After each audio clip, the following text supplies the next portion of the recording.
বাংলাদেশের সম্পদ, তিনি 18 কোটি মানুষের নেতা। ইউনূস স্যার, আপনাকে আমরা ছাড়ব না, আপনাকে আমরা পদত্যাগ করতে দিব না।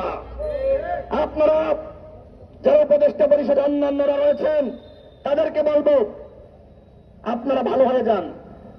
আপনারা কোটিবাজি করছেন, ডক্টর মোহাম্মদ ইউনূস স্যারকে নির্বাচন নিয়ে বিভ্রান্ত করছেন। এই যে এত সংস্কার, এগুলো কেন? একটি অবাধ সুষ্ঠু নিরপেক্ষ নির্বাচনের জন্য।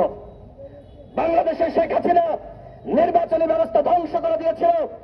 যদি নির্বাচনী ব্যবস্থা বাংলাদেশে থাকতো তাহলে কি শেখ হাসিনার পয়দা হতো? ফ্যাসিবাদের পয়দা হতো? হতো না। সুতরাং নির্বাচন একটি গুরুত্বপূর্ণ বিষয়। এখন এই কথা বললেন না যে শুধুমাত্র নির্বাচন করার জন্য ক্ষমতায় বসে নাই। শুধু এই কথা বললে আপনারা পার পাবেন না। আমরাও রাষ্ট্র সংস্কার চাই, কিন্তু পারেন নাই।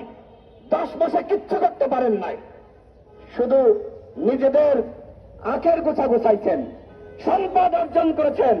আওয়ামী লীগের লুটেরা সম্পদ সেটির পাহারা দিয়েছেন।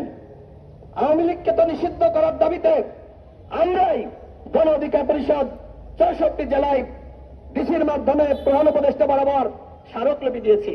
এই ঢাকার রাজপথে অসংখ্য মিছিল করেছি, প্রোগ্রাম করেছি, সাংবাদিক ভাইরা সাক্ষী। কিন্তু কেন আইন মন্ত্রণালয়ের পক্ষ থেকে ক্যাবিনেটে উপস্থাপন করা হয়েছিল সংগঠন হিসেবে আওয়ামী লীগের বিচার করতে হবে?